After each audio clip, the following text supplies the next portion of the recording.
नमस्कार, मैं श्रेय और आप देख रहे हैं खबरों बिहार। बढ़ते हैं खबरों की ओर। पिता की हत्या से आहत मुकेश सहनी बोले, निषाद समाज के लिए आज का दिन काला दिवस के रूप में जाना जाएगा। विकासशील इंसान पार्टी यानी वीआईपी के सुप्रीमो व बिहार के पूर्व मंत्री मुकेश सहनी के पिता जीतन सहनी के देर रात धारदार हथियार से बेरहमी से हत्या कर दी गई है। घटना की सूचना मिलते ही मुकेश सहनी मुंबई से पटना पहुंचे, जिसके बाद दरभंगा के लिए रवाना हुए हैं। मंगलवार शाम को ही दरभंगा के सुपौल बिरौल बाजार में दाह संस्कार हुआ। बता दें कि मामले की जांच के लिए एसआईटी का गठन किया गया है। वहीं तीव्र कार्रवाई करते हुए 2 संदिग्धों को हिरासत में लिया गया है, जिससे पूछताछ की जा रही है। बिहार में चल रहा राक्षस राज, क्या इस्तीफा नहीं देंगे नीतीश कुमार? मुकेश सहनी के पिता की हत्या पर भड़की रोहिणी सरकार से कर दी यह बड़ी मांग। हाई प्रोफाइल हत्याकांड के बाद बिहार में सियासी भूचाल आ गया है। जीतन सहनी के निर्मम हत्या के बाद अब इस पर सियासत भी शुरू हो गई है। हत्या पर भड़की लालू प्रसाद की बेटी रोहिणी आचार्य ने बिहार की डबल इंजन सरकार पर हमला बोलते हुए कहा है कि राक्षस राज करार दिया गया है। रोहिणी ने कहा है कि बिहार के हालात ऐसे हो गए हैं कि अब यहाँ राष्ट्रपति शासन लगाने की जरूरत है। रोहिणी ने एक्स पर लिखा, बिहार में राक्षस राज, अपराध अपने चरम पर। लालू के राज में आपराधिक घटनाएं रोज होती थी, बोले उपेंद्र कुशवाहा, और प्रशासन के लोग सोए रहते थे। पूर्व मंत्री मुकेश सहनी के पिता जीतन सहनी की हत्या की जांच के लिए एसआईटी का गठन किया गया है। एडीजी मुख्यालय जितेंद्र सिंह गंगवार ने दावा किया है कि जल्द ही अपराधी सलाखों के पीछे होंगे। इधर इस हाई प्रोफाइल मर्डर से बिहार की सियासत जो है वो पूरी तरीके से गर्म हो चुकी है। राष्ट्रीय लोक मोर्चा के अध्यक्ष उपेंद्र कुशवाहा ने इस घटना पर दुख जताते हुए कहा कि यह घटना बेहद दुखद और निंदनीय है। बता दें कि कुशवाहा ने यह भी कहा कि आरजेडी के लोग क्या है सब लोगों को मालूम है। जब उनका राज चल रहा था तब ऐसी घटनाएं रोज होती थी। इस घटनाओं पर उनकी संवेदना क्यों होगी? जो कोई भी इस घटना के पीछे है उसके खिलाफ सख्ती से कार्रवाई होगी और आरोपी भी पकड़ा जाएगा। नीरज बबलू ने कहा, अपना काम बनता, भाड़ में जाए जनता। बीजेपी ने आरजेडी पर बोला हमला। मुकेश सहनी के पिता जीतन सहनी की हत्या के बाद राजनीति गर्म हो गई है। आरोप प्रत्यारोप का सिलसिला शुरू हो चुका है। नीरज बबलू ने कहा है कि अपना काम बनता, भाड़ में जाए जनता के तर्ज पर ये लोग चलते हैं। उस समय इन लोगों की आंखों में मोटा चश्मा लगा हुआ था। उस समय अपराध नहीं दिखता था। सीएम नीतीश कह चुके हैं कि 17 महीने में जो लूट हुई है उसकी जांच होगी।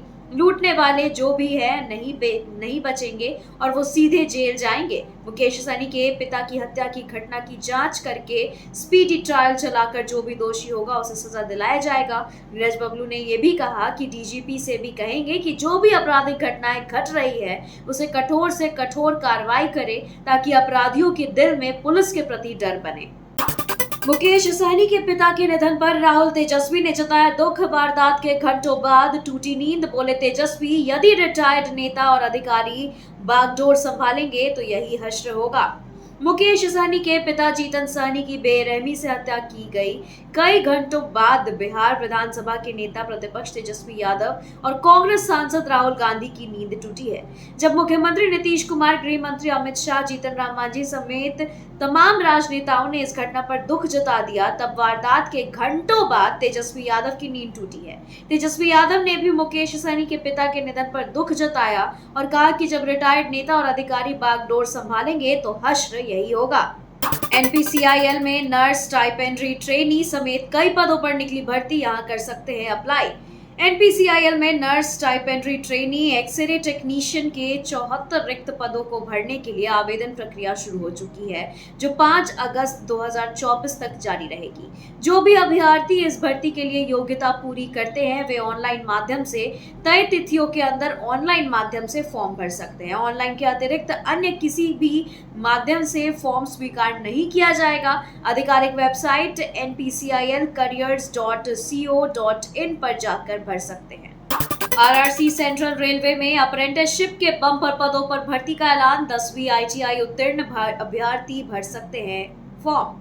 Railway recruitment cell central railway यानी आरआरसीसीआर की ओर से अप्रेंटिसशिप के 2424 रिक्त पदों पर भर्ती निकाली गई है। इस भर्ती में शामिल होने के लिए आवेदन 15 अगस्त 2024 तक ऑनलाइन माध्यम से किया जा सकता है और इस भर्ती में शामिल होने के लिए अभ्यर्थी का मैट्रिक यानी 10वीं उत्तीर्ण होने के साथ ही ITI उत्तीर्ण होना आवश्यक है। बता दें कि ऑफिशियल वेबसाइट rrccr.com पर जाकर फॉर्म भर सकते हैं।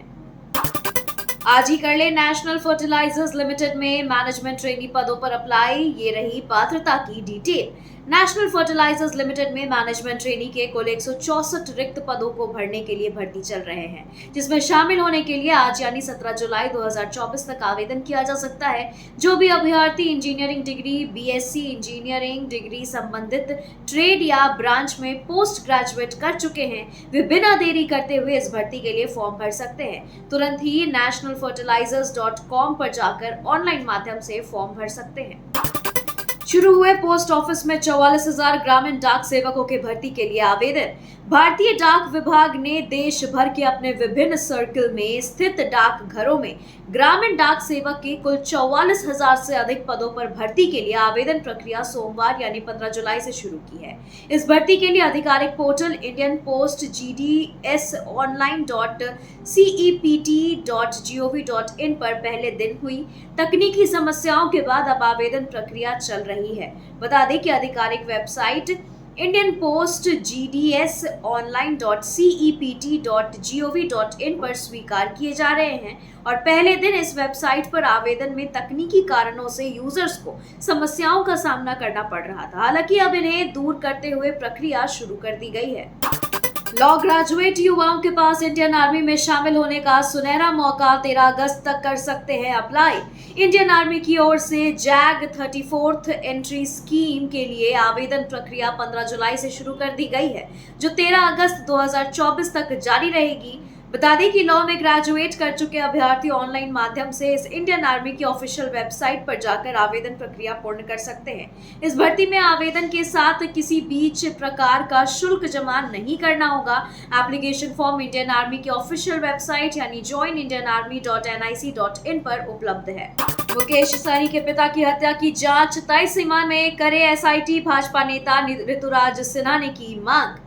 भाजपा की राष्ट्रीय मंत्री ऋतुराज सिन्हा ने VIP प्रमुख मुकेश सहनी के पिता की निर्मम हत्या की कठोर निंदा करते हुए बिहार सरकार से SIT को तय सीमा में अंदर जांच करने के लिए अपराधियों को साथ ही पकड़ने के लिए भी कड़ी से कड़ी सजा देने की मांग की है। उन्होंने कहा कि वे इस घटना से स्तब्ध हैं और इस तरह के जघन्य अपराध को सुशासन की सरकार में कतई बर्दाश्त नहीं किया जा सकता है। साथ ही उन्होंने ये भी कहा कि सहनी के सकुशल परिवार के प्रति संवेदना जताते हुए इस दुख की घड़ी में उनके परिवार को हिम्मत देने और आत्मा को शांति प्रदान करने की ईश्वर से प्रार्थना करता है। पूर्व विधायक गुलाब यादव के घर ईडी की रेड। पटना समेत 3 ठिकानों पर छापेमारी से हड़कंप। मंगलवार की सुबह ईडी ने झंझारपुर के पूर्व विधायक के ठिकानों पर छापेमारी की है। ईडी की छापेमारी से हड़कंप मच गया। झंझारपुर स्थित गंगापुर, पटना और पुणे के आवास पर एक साथ ईडी की टीम छापेमारी कर रही है। मनी लॉन्ड्रिंग मामले में ईडी ने पूर्व विधायक के खिलाफ एक्शन लिया है। पूर्व विधायक गोपाल यादव के लखनौर प्रखंड के गंगापुर स्थित आवास पहुंची और छापेमारी की है। हालांकि इस दौरान घर में परिवार को कोई सदस्य मौजूद नहीं था। गुलाब यादव के साथ IAS अधिकारी के घर भी ईडी की दबिश है। पटना में प्रधान सचिव संजीव हंस के ठिकानों पर छापेमारी। विवादों से रहा है पुराना नाता। पूर्व विधायक गोपाल यादव के 3 ठिकानों पर ईडी की रेड की खबर के बीच एक और बड़ी खबर निकलकर सामने आ रही है। जी हां, ईडी ने बिहार के सीनियर IAS अधिकारी संजीव हंस के अलग अलग ठिकानों पर छापेमारी की है।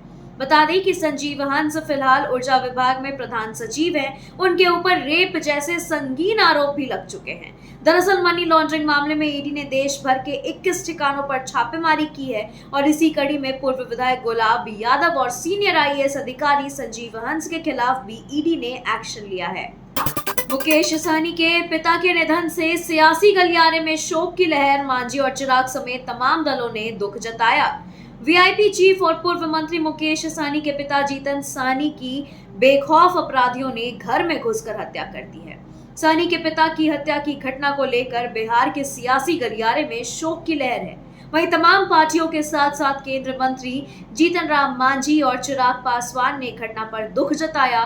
चिराग पासवान ने एक्स पर लिखा, विकासशील पार्टी के संरक्षक भाई श्री मुकेश सहनी जी के पिताजी की निर्मम हत्या बेहद निंदनीय है।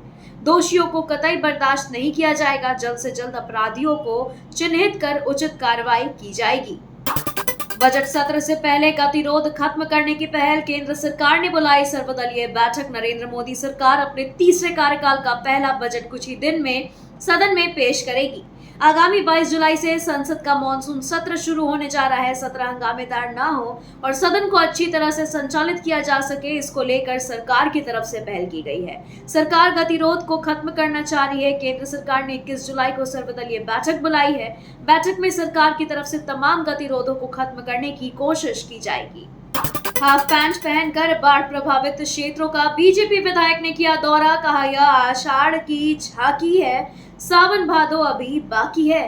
बेतिया में गंडक नदी के निचले इलाकों में बसे गांव का बीजेपी विधायक विनय बिहारी ने हाफ पैंट पहनकर दौरा किया और बाढ़ पीड़ितों से कहा कि वहां की स्थिति जो जानने की कोशिश कर रहे हैं। और साथ ही इस दौरान शायराना अंदाज में उन्होंने कहा कि आषाढ़ की झांकी है, सावन भादो तो 2 महीने अभी बाकी हैं। योगापट्टी प्रखंड के कई गांवों में बाढ़ जैसे हालात हैं, जहां प्रशासन की ओर से अब तक राहत वितरण नहीं किया गया है। बता दें कि योगापट्टी प्रखंड के 3 पंचायत के 1 दर्जन से अधिक गांवों में पानी फैला हुआ है। गंडक नदी के उफान से योगापट्टी के रिसाव, मंगलपुर, मदारपुर, डीही, ढेबलवा समेत कई अन्य गांव चपेट में आ चुके हैं और सभी गांवों में 3 फीट पानी लगा हुआ है। अररिया में नदी के तेज बहाव में बह गया पुल, आवागमन बाधित। फारबिसगंज प्रखंड के मझुआ अमहारा ग्रामीण सड़क मार्ग में वर्षों पहले बना पुल ध्वस्त हो गया है। स्थानीय लोगों ने बताया कि इस सड़क मार्ग में 3 छोटे छोटे पुल थे, जिसमें एक पुल ही पहले ही बाढ़ के चपेट में आ चुका था और वो बह चुका है। जिस जगह पे पाइप डालकर मिट्टी भरा गया, वहीं दूसरा पुल भी पानी में बह गया और इस पुल के बह जाने से आवागमन बाधित हो चुका है। इसे लेकर स्थानीय लोगों में नाराजगी देखी जा रही है। लोगों का कहना है कि विभागीय उदासीनता के कारण बरसात के दिनों में लोगों को प्रखंड मुख्यालय आने जाने में काफी परेशानियों का सामना करना पड़ता है।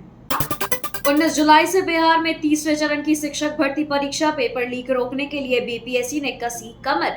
बिहार में तीसरे चरण की शिक्षक भर्ती परीक्षा का प्रश्न पत्र लीक हो गया था, जिसके बाद फिर से इस परीक्षा का आयोजन बिहार लोक सेवा आयोग यानी बीपीएससी करने जा रही है। 19 से 22 जुलाई तक तीसरे चरण की शिक्षक भर्ती परीक्षा का आयोजन होगा। परीक्षा में शामिल होने वाले अभ्यर्थियों को पहले ही एडमिट कार्ड जारी कर दिया गया है।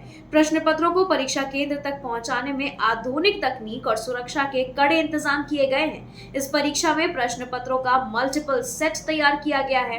पहले प्रश्न पत्र का एक ही सेट बनता था, लेकिन इस बार आयोग ने मल्टीपल सेट तैयार किया है। शहादत को सलाम, शहीद सीआरपीएफ जवान की अंतिम विदाई, भारत माता जय के नारों से गूंज उठा पूरा इलाका। मणिपुर में पिछले दिनों उग्रवादियों ने सीआरपीएफ की टीम पर हमला बोल दिया था। इस हमले में मधुबनी के रहने वाले अजय झा शहीद हो गए। शहीद का पार्थिव शरीर गांव पहुंचने के बाद पूरे सम्मान के साथ उनकी अंतिम यात्रा की गई। इस मौके पर भारत माता जय के नारों से पूरा इलाका गूंज गया। बता दें कि पूरे सम्मान के साथ मंगलवार की सुबह उनके पैतृक गांव मधेपुर थाना क्षेत्र के बांकी में शहीद को अंतिम सलामी दी गई है। सीआरपीएफ के आला अधिकारियों और जवानों एवं प्रशासन के अधिकारियों द्वारा पुलिस ऑनर सहित सभी सैनिक सम्मान दिया गया। पटना के 15 सीओ के खिलाफ एक्शन की तैयारी, सभी पर भ्रष्टाचार के गंभीर आरोप, सरकार ने वेतन रोका। भ्रष्टाचार के आरोप में पटना के 15 सीओ के खिलाफ बड़े एक्शन की तैयारी चल रही है। राजस्व एवं भूमि सुधार मंत्री दिलीप जायसवाल के बयान के बाद पटना के डीएम चंद्रशेखर सिंह से सोमवार को पटना के 15 सीओ के खिलाफ बड़ा एक्शन लेते हुए उनका वेतन रोक दिया गया है और उनसे स्पष्टीकरण मांगा गया है। सोमवार को जिला अधिकारी ने विभाग से जुड़े मामलों की समीक्षा की, जिसमें गड़बड़ियां सामने आई है। खराब प्रदर्शन करने वाले 15 अंचलाधिकारियों के खिलाफ एक्शन लिया गया है। बिहार में शिक्षकों की ट्रांसफर पोस्टिंग के लिए नई नीति का ड्राफ्ट तैयार, जानिए क्या है नया अपडेट। शिक्षा विभाग ने सरकारी स्कूलों के शिक्षकों के ट्रांसफर पोस्टिंग की नई नीति का ड्राफ्ट तैयार कर लिया है और जल्द ही अब इस सरकार की मुहर लग जाएगी। बता दें कि शिक्षा विभाग की तरफ से बनाई गई इस प्रस्तावित नीति में जहां गंभीर रोग से पीड़ित दिव्यांग या दंपति शिक्षकों को राहत दी जाएगी, तो वहीं 40 वर्ष से कम उम्र के पुरुष शिक्षकों की तैनाती सुदूरवर्ती इलाकों में होगी। शिक्षकों की ट्रांसफर पोस्टिंग की नीति तैयार करने के लिए बनी कमेटी ने इसे मसौदे को अंतिम रूप दे दिया है। अब स्कूलों में इस दिन मुहर्रम की छुट्टी, शिक्षा विभाग ने जारी किया आदेश। शिक्षा विभाग ने पहले 18 जुलाई को मुहर्रम की छुट्टी निर्धारित की थी, लेकिन इसमें कुछ तब्दीली की गई है। बता दें कि बिहार के तमाम स्कूल 18 जुलाई को नहीं बल्कि 17 जुलाई को मुहर्रम को लेकर बंद रहेंगे। इसी दिन मुहर्रम है, इसे लेकर शिक्षा विभाग की ओर से आदेश जारी किया गया है। मुहर्रम इस बार 17 जुलाई को है, इसलिए छुट्टी में संशोधन शिक्षा विभाग ने किया है। वहीं मुहर्रम को लेकर पटना जिला प्रशासन तैयारियों में जुटी हुई है। जिले में शांति व्यवस्था बहाल रखने के लिए विभिन्न चौक चौराहे पर दंडाधिकारी और पुलिस के जवानों की तैनाती की गई है। शादी टूटने के बाद लड़के ने रची गंदी साजिश, लड़की के नाम पर बनाया फर्जी फेसबुक अकाउंट, लड़कों को भेजने लगा अश्लील मैसेज, पुलिस ने किया गिरफ्तार। तुम मेरी नहीं हो सकती तो मैं तुम्हें किसी का नहीं होने दूंगा। इस कहावत के तर्ज पर शादी टूटने के बाद लड़के ने लड़की को बदनाम करने के मकसद से उसके नाम का फर्जी फेसबुक अकाउंट बना लिया, जिससे वह लड़कों को फ्रेंड रिक्वेस्ट भेजा और अश्लील मैसेज भेजता रहा। बता दें कि लड़की के द्वारा दिए गए आवेदन पर कार्रवाई करते हुए साइबर थाना ने अभियुक्त को गिरफ्तार कर जेल भेज दिया है। लड़की का होने वाला दूल्हा मुंगेर जिला के कोतवाली थाना क्षेत्र के दलहट्टा निवासी राजेश कुमार दास उर्फ श्याम कुमार दास था। भागलपुर में मुहर्रम को लेकर डीएम और एसएसपी ने जवानों के साथ किया फ्लैग मार्च, लोगों से की शांतिपूर्ण पर्व मनाने की अपील। मुहर्रम पर्व को लेकर जिला दंडाधिकारी भागलपुर डॉक्टर नवल किशोर चौधरी और वरीय पुलिस अधीक्षक आनंद कुमार ने अपर समाहर्ता विधि व्यवस्था महेश्वर प्रसाद सिंह, अनुमंडल पदाधिकारी सदर धनंजय कुमार, पुलिस उपाधीक्षक सदर, पुलिस उपाधीक्षक यातायात के साथ मंगलवार को सराय किला घाट, तारापुर चौक और शाहगंजी मेला मैदान सहित शहर के कई स्थलों पर फ्लैग मार्च किया। बिहार सरकार के श्रम संसाधन मंत्री संतोष कुमार सिंह ने नियोजन मेले का किया उद्घाटन, कहा पढ़ा लिखा युवा नहीं रहेगा बेरोजगार। कैमूर जिले के रामगढ़ में श्रम संसाधन विभाग की तरफ से नियोजन मेला का आयोजन किया गया। इस नियोजन मेला में आधा दर्जन से अधिक कंपनियों ने भाग लिया, जहां हजारों की संख्या में बेरोजगार युवक और युवतियों की भीड़ दिखाई दी है। नियोजन मेले का उद्घाटन बिहार सरकार के श्रम संसाधन मंत्री संतोष कुमार सिंह ने दीप प्रज्वलित कर किया है। खबरों के सिलसिलों में फिलहाल इतना ही। बने रहे खबरें बिहार के साथ। नमस्कार।